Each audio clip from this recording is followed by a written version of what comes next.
Hello guys, BALLB degree கோர்ஸ்க்கான updates தான் நம்ம கண்டினியூஸாகவே பார்த்துட்ருக்கோம். யூனிவர்சிட்டி சைட்லேருந்து லாஸ்ட் மந்த் 18th வந்து நமக்கு அப்ளிகேஷன் ஓப்பன் பண்ணாங்க. June 5 நமக்கு அப்ளிகேஷன் க்ளோஸ் பண்ணிட்டாங்க. யூனிவர்சிட்டி சைட்லேருந்து அஃபிஷியலாக அனௌன்ஸ்மெண்ட் கொடுத்துருந்தாங்க. 9ஆம் தேதி எடிட்டிங் விண்டோ ஓப்பன் பண்ணி 11 வந்து க்ளோஸ் ஆகுன்ற மாதிரி சொல்லியிருந்தாங்க யூனிவர்சிட்டி சைட்லேருந்து அஃபிஷியலாக. அதுக்கப்புறம் நமக்கு ரேங்க் லிஸ்ட் ரிலீஸ் பண்ணுவாங்க. அது எப்போ அப்படின்னா 11 வந்து எடிட்டிங் விண்டோ க்ளோஸ் ஆகுதுன்னு சொல்லியிருக்காங்க. நம்ம வந்து 12 எக்ஸ்பெக்ட் பண்ணலாம். 12 வந்து ரேங்க் லிஸ்ட் ரிலீஸ் பண்ணிட்டாங்க அப்படின்னா நெக்ஸ்ட் வருது சாட்டர்டே சண்டே. அந்த 2 days வந்து லீவ் அந்த மாதிரி போயிடும். மண்டே வந்து நம்ம first round cut off expect பண்ணலாம். எப்போ கட் ஆஃப் ரிலீஸ் பண்ணுறாங்களோ அந்த டேட்லேருந்து நமக்கு வந்து ஒரு 4 days டைம் கொடுத்துருப்பாங்க நம்மளோட ஒரிஜினல் டாக்குமெண்ட்ஸ் வெரிஃபிகேஷனுக்கு சப்மிட் பண்ணுறதுக்கு. அந்த டைமில் நம்மளோட ஒரிஜினல் டாக்குமெண்ட்ஸை நம்ம அப்லோட் பண்ணணும் வெரிஃபிகேஷனுக்காக.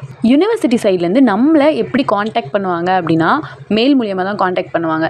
ஸோ நம்ம கொடுத்துருக்க மெயில் வந்து நம்ம ஒர்க்கிங்கில் வச்சுருக்கணும். நீங்கள் அப்ளிகேஷனுக்கு என்ன மெயில் கொடுத்துருக்கீங்களோ அந்த மெயில் தான் உங்களோட என்டையர் கவுன்சிலிங் ப்ராசஸாக இருக்கட்டும், அட்மிஷன் ப்ராசஸாக இருக்கட்டும், ரெண்டுக்குமே வந்து உங்களோட மெயில் மூலியமாக தான் உங்களை காண்டாக்ட் பண்ணுவாங்க. நீங்கள் மெரிட்டில் செலக்ட் ஆகிருந்தாலும் சரி, வெயிட்டிங் லிஸ்ட்டில் இருந்தாலும் சரி, ரெண்டுக்குமே வந்து உங்களுக்கு யூனிவர்சிட்டி சைட்லேருந்து மெயில் தான் அனுப்புவாங்க. இந்த கட் ஆஃப் ரிலீஸ் பண்ணுவாங்க இல்லையா, அதிலே வந்து மெரிட்டுக்கு எத்தனை பர்சன்டேஜ், வெயிட்டிங் லிஸ்ட்டுக்கு எத்தனை பர்சன்டேஜ்னு சொல்லி அப்படி கொடுத்துருப்பாங்க. நமக்கு வந்து ஒரு குறிப்பிட்ட டேட் ஆஃப் பர்த்துமே கொடுத்துருப்பாங்க. அதுக்கு முன்னாடி உள்ளவங்களுக்கு தான் ப்ரையாரிட்டி, அதுக்கப்புறம் உள்ளவங்களுக்கு அவங்களுக்கு அடுத்து தான் வருவாங்க. பிகாஸ் ஒரே கட் ஆஃபில் வந்து 2-3 பேர் இருக்காங்க அப்படின்னா எல்லாருக்கும் வந்து நம்மளால் சீட் கொடுக்க முடியாது இல்லையா. ஸோ அந்த ஒரு ரீசனுக்காக யூனிவர்சிட்டி சைட்லேருந்து வந்து அதாவது ஃபர்ஸ்ட் உள்ளவங்களுக்கு ப்ரிஃபரன்ஸ் கொடுப்பாங்க. ஃபர்ஸ்ட் ரவுண்ட் கவுன்சிலிங்கை பொறுத்த வரைக்கும் எப்படின்னா மெரிட் லிஸ்ட்டில் இருக்கவங்களுக்கும் வெயிட்டிங் லிஸ்ட்டில் இருக்கவங்களுக்கும் கண்டிப்பாக வந்து சீட் அலாட் பண்ணிடுவாங்க. ஸோ நான் வந்து வெயிட்டிங் லிஸ்ட்டில் வந்துட்டேன் அப்படின்னு சொல்லி யாருமே ஃபீல் பண்ண வேண்டாம். வெயிட்டிங் லிஸ்ட்டில் இருக்கீங்கனாலும் உங்களுக்கு வந்து சீட் அலாட்மெண்ட் பண்ணிடுவாங்க. ஆனால் கொஞ்சம் டைம் ஆகும். உங்களுக்கு மெயில் எப்படி வரும் அப்படின்னா TNDAUL லா அட்மிஷன் 2026 to 2027 அப்படின்னு சொல்லிட்டு தான் உங்களுக்கு வந்து மெயில் வரும். அந்த மெயிலில் சப்ஜெக்டில் ப்ரொவிஷ்னல் செலெக்ஷன் அப்படின்னு சொல்லிட்டு வந்துச்சு அப்படின்னா நீங்கள் வந்து மெரிட்டில் செலக்ட் ஆகிருக்கீங்க அப்படின்னு சொல்லிட்டு அர்த்தம். வெயிட்டிங் லிஸ்ட்னால் வெயிட்டிங் லிஸ்ட்னே மெயிலில் வந்துடும். கட் ஆஃப் ரிலீஸ் பண்ணதுக்கப்புறம் தான் உங்களுக்கு இந்த மெயில் வரும். நீங்கள் வந்து ப்ரொவிஷ்னலில் செலக்ட் ஆகிட்டீங்க அப்படின்னா உங்களுக்கு அவங்களே ஒரு லிங்க் ஒன்று கொடுத்துருப்பாங்க மெயிலில். அந்த லிங்க்குள்ளே போயிட்டு நீங்கள் வந்து உங்களோட ஒரிஜினல் டாக்குமெண்ட்ஸை வெரிஃபிகேஷனுக்கு அப்லோட் பண்ணுற மாதிரி இருக்கும்.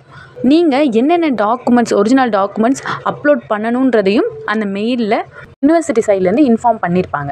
என்னென்ன சர்டிஃபிகேட்ஸ் வந்து நீங்கள் ஒரிஜினல் டாக்குமெண்ட் வெரிஃபிகேஷனுக்கு அப்லோட் பண்ணணும் அப்படின்னா 10th 12th mark sheet, TC, community certificate, நீங்கள் ஃபர்ஸ்ட் கிராஜுவேட்டாக இருந்தால் ஃபர்ஸ்ட் கிராஜுவேட் சர்டிஃபிகேட், இல்லை ஸ்பெஷல் கேட்டகரியில் வரீங்க அப்படின்னா ஸ்பெஷல் கேட்டகரி சர்டிஃபிகேட், இந்த மாதிரியான ஒரிஜினல் டாக்குமெண்ட்ஸை வந்து நம்ம அப்லோட் பண்ணுற மாதிரி இருக்கும்.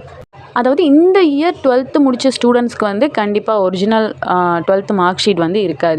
அது வந்து லேட்டாக தான் ஸ்கூல்ஸில் வந்து கொடுப்பாங்க.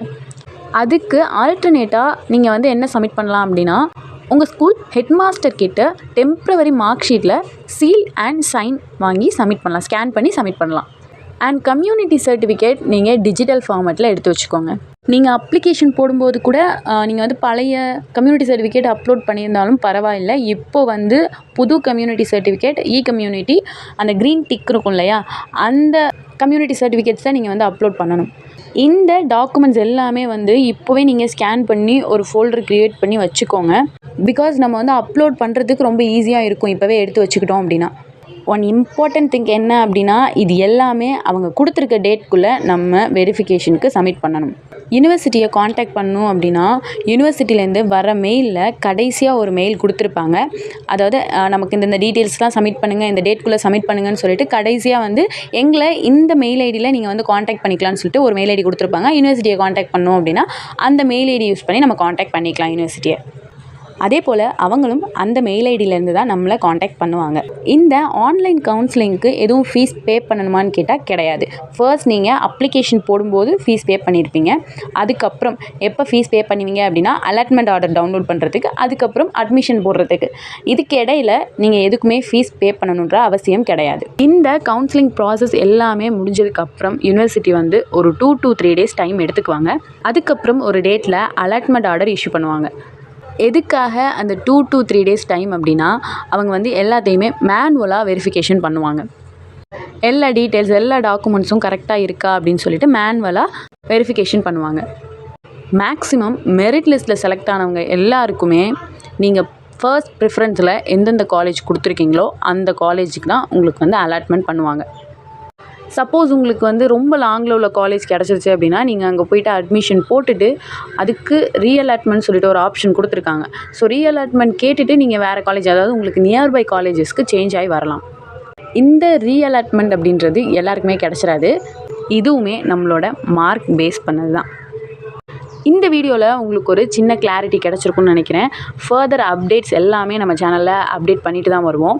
நம்ம சேனலை சப்ஸ்கிரைப் பண்ணிக்கோங்க for more videos and more informations. உங்களுக்கு இப்போ சொன்ன இந்த ப்ராசஸில் எதுவும் புரியல, எதுவும் கிளாரிட்டி கிடைக்கல, ஏதாவது டவுட் இருக்குது அப்படின்னா நமக்கு கமெண்ட் பண்ணுங்கள், இன்ஸ்டாகிராமில் DM பண்ணுங்கள். நம்ம வந்து அதுக்கு ரிப்ளை பண்ணுவோம் கண்டிப்பாக.